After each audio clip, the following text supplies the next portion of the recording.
Hello everyone, thank you for tuning into my channel. Today I'm coming to you with a video about my birth story with my son. Okay, so this video was requested by Lanish MW, and she basically wanted to know if I could share my birth story with my son. And I don't think any mother ever can forget their birth story, so I was actually really anxious to share this video. So I went into labor on December 16th. It was about maybe 8:30 in the morning. I was lying in bed, and my husband usually doesn't leave for work until about 11 o'clock in the morning, almost afternoon. But this particular day, he was getting ready to go do something, I think with the car. So he was up early, ready, dressed, ready to get out the door. And I'm laying in bed, sleeping, and then all of a sudden I start to feel like I'm about to pee on myself. I hop out of the bed, and at this point I was 36 weeks, 2 days pregnant. I hop out of the bed so quickly, and at that stage in your pregnancy you're not really able to move that fast to begin with, but the speed that I jumped out of that bed was incredible. My husband was standing right beside the bed getting ready in the mirror, and he was like, "What's wrong?" And I was like, as I'm walking to the bathroom, I'm saying this. I said, either I'm peeing on myself or my water just broke. And nobody ever really described what the sensation of your water breaking would feel like, but it literally feels as though you're peeing on yourself. And being that I was laying in bed, it was coming down, and I thought I was maybe having a wet dream. So I went into the bathroom and I sat on the toilet, and while I'm sitting there, the fluid just kept coming and coming and coming, but the sensation of peeing was not there. So I was like, it just won't stop. And then I started to pee, and then after I peed, I was still on the toilet, and the liquid just kept coming and coming and coming. And my husband could hear it from our bedroom, and he was like, "You're still peeing?" And I was just like, "No, I'm not. I think that means my water broke." I probably stayed on the toilet for about 5 straight minutes with this fluid continuously coming out of me. At that point, it was official. My water had to have broken, because there was no explanation for what else that could have been. So basically at that point, I had already attended a few birthing classes with my husband, and we had not completed the class because we were early in our pregnancy. We were not expecting to have the baby at that point, but being that I was high risk, it was actually a blessing that we had gotten that far versus having the baby much sooner. And I was also on bed rest. So I got ready. I did not, everyone's water breaking experience is different. For some people, it's a short experience, it's a gush and then maybe a trickle after that. So if you take a shower, then you really do not know if the water has broken, or they can't confirm with their test. And then there's other scenarios like me. My water leaked all day. When I got to the hospital, they had to put a pad underneath me, like a bed pad, not like a sanitary napkin, a bed pad underneath me. And when I would go to the restroom, I had to walk with a towel between my legs because I was leaking so much. I just had so much fluid coming out of me. It never stopped. The entire day, it never stopped. So that was how I found out that I was ready to go into labor. And if I had known then what I know now, I wouldn't have necessarily rushed to the hospital. I would have stopped, I would have eaten, I would have had a humongous meal, because once you get admitted, you pretty much can't eat anything. I was actually fortunate enough that they did let me eat something, but I'll get into that in just a little bit. So we got to the hospital, maybe now at this point it's 10 a.m. We were admitted. I let them know I think my water broke.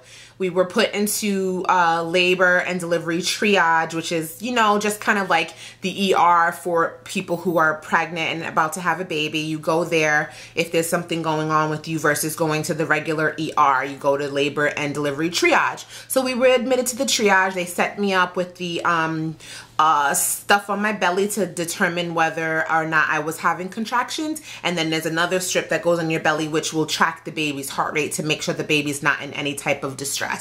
So we were in there for maybe a half an hour before someone finally came to check me out, and they determined whether or not your cervix has been is open or closed by inserting their fingers in your vagina, and then they will use their measurements, like they know their measurements based on how many fingers, you know, widths it feels. So when you are getting examined to determine whether or not you are dilated, it is the most excruciating pain ever. And it seems like, because I was in the midst of being delivery, that I was ultra sensitive down there, because any time before that when I had gone to the doctor's office and they would examine me with the vaginal wand, or even just with, you know, having sex, I never felt like that, you know. And also with regular OBGYN visits that are not maternal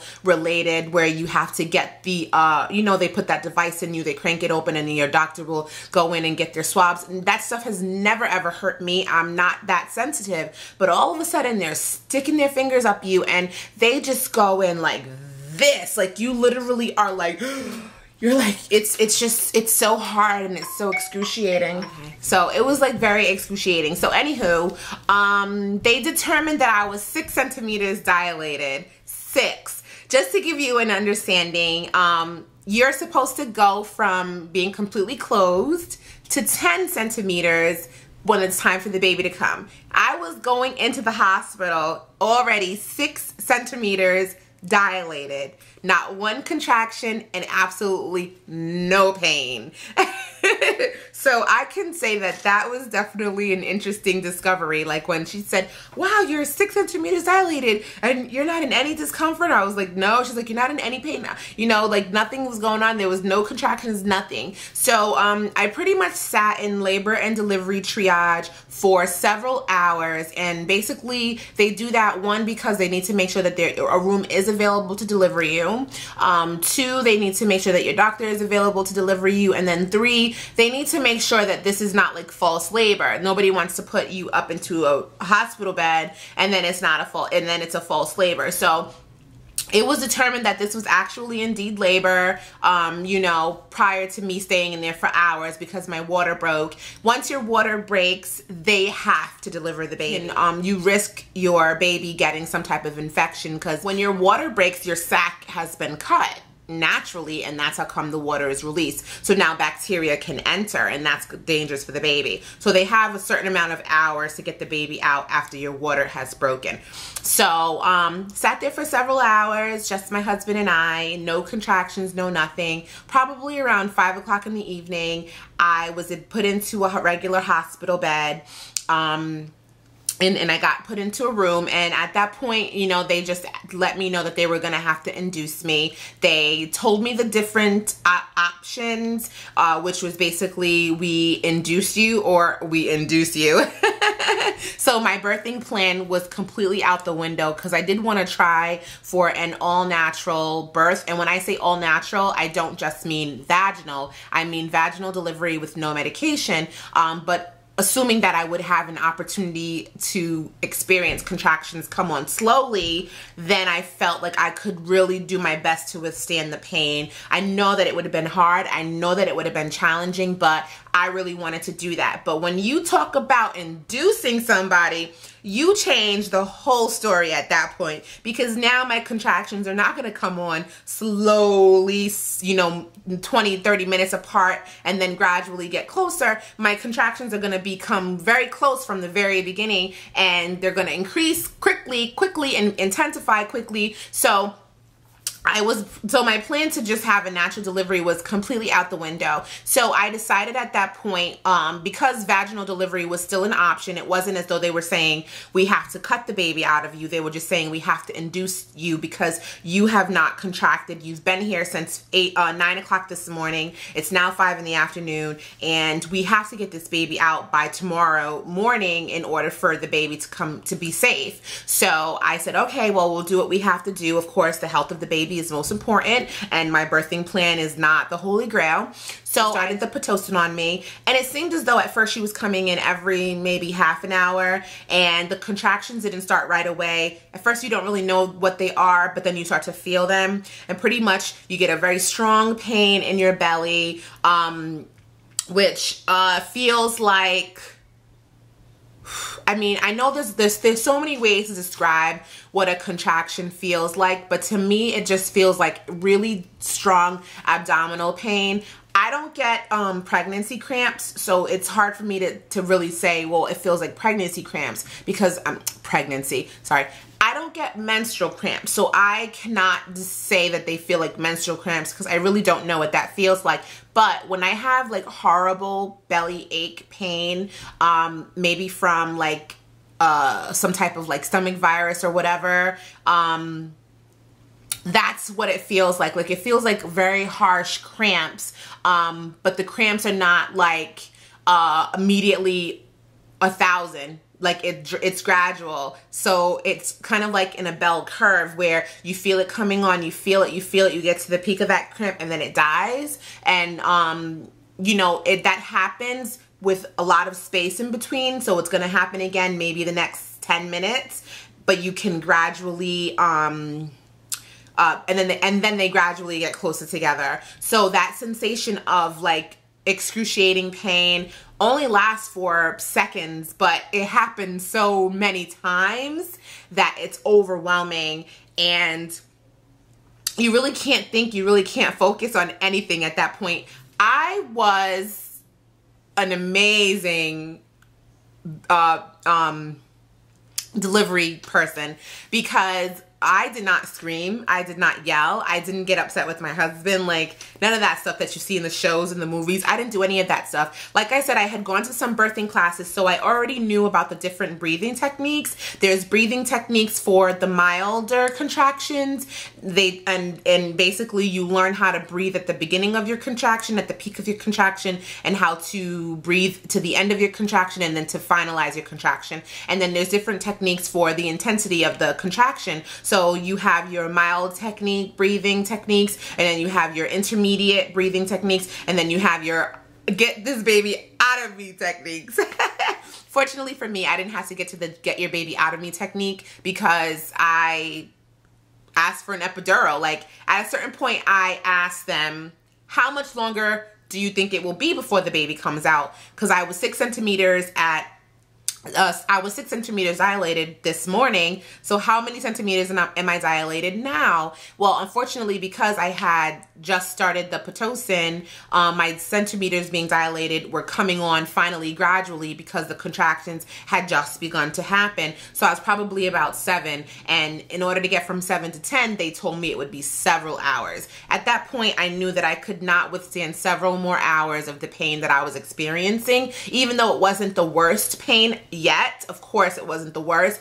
I just knew I could not. So I decided to get the epidural. But in terms of my contractions, my husband was really helpful because he had attended the birthing classes with me. So he would basically stroke me, and when I wasn't in the bed, I was in a rocker, and he would encourage me to just keep breathing, and he would talk in a very quiet, mild voice. And when the contraction was going on, I would lay back in my rocker, I would close my eyes, I would follow the breathing techniques, and immediately when they were gone, I was over it. Like, I could be in the middle of a conversation talking to my husband about something, the contraction would come on, and it would literally make you stop, and then I would breathe.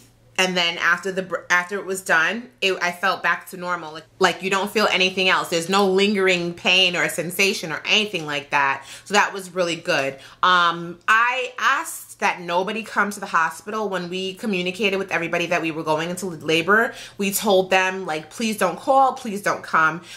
If they wanted, they could call Joelle, but I didn't want anybody blowing up my phone. I didn't want anyone showing up at the hospital. I just wanted it to be a calm, quiet environment, and I didn't need people coming in trying to make me comfortable in their own way, because people impose everything on you. Do this, do that, sit like this, lay like that, try this, you know. I didn't want anyone doing that. I didn't want that. And I also didn't want people, every time someone new comes in, they'll ask you the same thing over and over again. How many centimeters are you? How do you feel? Are you excited? You know, when time did you go into labor? What happened? What did the doctor say? Like, they were gonna probably ask me those questions. And every time someone new came, I would have to answer those questions again and again and again. I did not want to. So I just said, basically, you know, like where the baby's on its way, we're at the hospital or something like that, please don't call. We'll let you know when the baby's out. Like, it was pretty much something like that. And my family knows me, so they were not like, oh my God, I can't believe that she's, you know, not letting us come over. Like, they already knew that this is something that I wanted, so I made that very clear from the beginning. So I would say around, let's say 6 or 7 o'clock, I was so hungry that I was almost near tears because I had not eaten anything that entire day, and I fasted overnight. Obviously, when you're sleeping, you're not eating, and I didn't realize that I should have eaten before going to the hospital. I was just so anxious. So they actually let my husband get me a sandwich and some soup.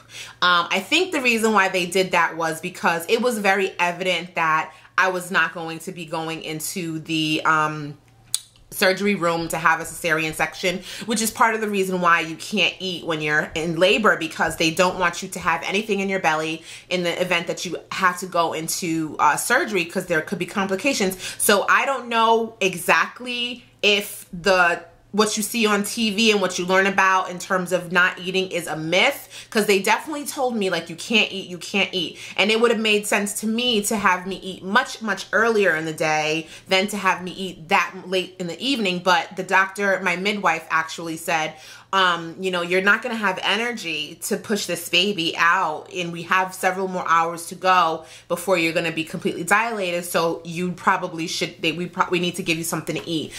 So that's basically what happened. I ended up having, like, I think it was a ham sandwich and soup, and let me tell you, this sandwich was like the most delicious sandwich I had ever eaten, because I was so hungry. I was so fed up with them damn ice chips. I wanted food. So I actually did get to eat. When you get the epidural, they numb your back, sort of. You sort of kind of feel it. The doctor who was administering the epidural into my back basically did it with the contraction. So as I felt the contraction coming on, they put the needle in my back, and that was to just keep me from having any additional pain, because the contractions are strong enough already as they are. So you don't really feel the needle because you're dealing with this contraction. And then, you know, they have to put the catheter in your urethra so you don't urinate on your own. At that point, you don't go to the bathroom anymore, and you stay in the bed. I got to a certain point where they came in and they felt like the baby was going to start coming. They told me to start pushing just lightly to see if they could bring the baby down a little bit. And at that point, you have no idea, like, how to really push. I mean, they can tell you push, and you kind of know what you're supposed to do, but really you don't know what you're supposed to do. So I was pushing, and then my midwife got herself together. I guess it was time. All of a sudden, your girl started feeling nauseous. I remember being like, I need to throw up, and then they grabbed a bin for me, and I, like, threw up all in it, and she was like, it's time. So I guess that's a symptom of, you know, when it's time to go into labor. I got so nauseous and I threw up. So at that point, it was like, let's just get this baby out. So you scoot down to the edge of the bed, and, well, no, the bed comes down, or it goes away, something like that. And you put your feet up, and then basically you start pushing. And when you're pushing, like I said, you don't really know what pushing is, because the push that you need to kind of push to get the baby out is, once you've pushed to the point where you have no more breath in your body and you keep pushing, that's how you get the baby out. So you're like,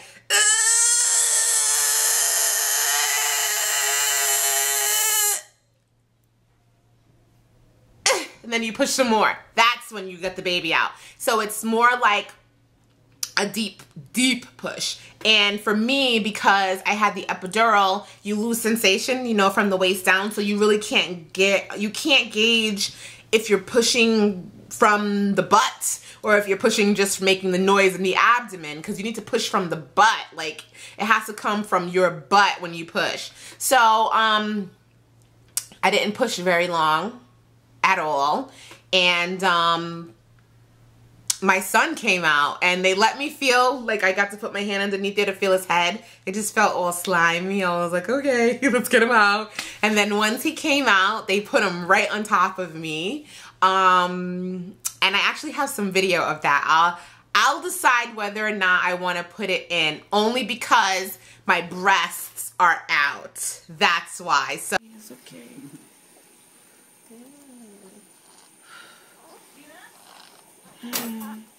It's alright. It's okay. Thanks. It's okay. Daddy, you want to cook? Yeah, it's good. It's okay. Mine is alright. We want you to cry.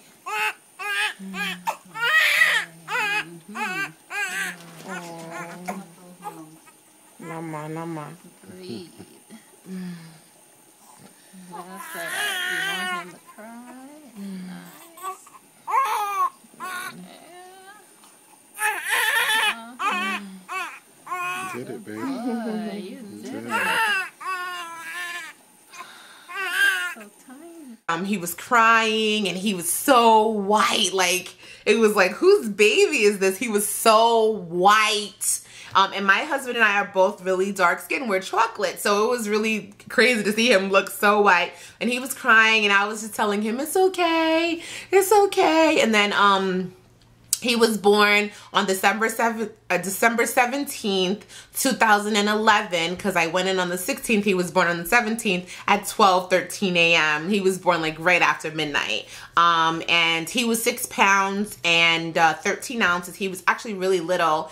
And my belly was so big and it was just all that water that kept coming out of me all day. And then I actually got to nurse him like right away. Like they let me nurse him and he did a pretty good job of sucking on my nipple. Then I was cleaned up. They take your afterbirth out of you. Mine just kind of came out on its own. I didn't have to push or anything. It just started coming right out. And my husband got to hold him. My husband also got to cut the umbilical cord. And he got to hold him. And then as they were stitching me back up, because I did tear, as they were stitching me back up, my husband was holding him. And then they cleaned me up, wheelchaired me to the maternity mommy and me ward, and my husband got to go up with the baby to see him get cleaned up, you know, all his information notated and whatnot. You can see everything with this cord. No, just saying the vessels. He's breathing okay? He's breathing fine. Quiet it down now.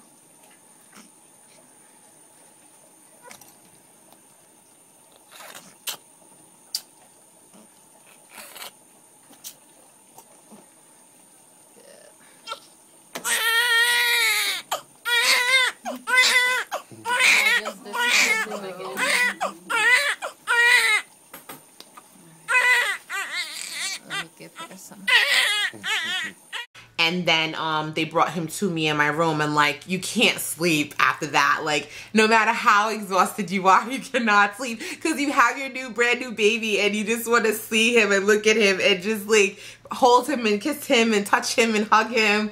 And you know, they smell so delicious and they're just so cute and you just have so much love for them. You just want to like hold them, but they're so sleepy. Like Joel was actually pretty alert considering what he had just gone through and the fact that I had gotten an epidural, because they do say that the epidural can cause the baby to be sleepy, but he was pretty alert. Like I actually have pictures of when I first took him, when they brought him to me, and he was like awake looking at me, as much of me as he could see, you know, because they can't see right away that well.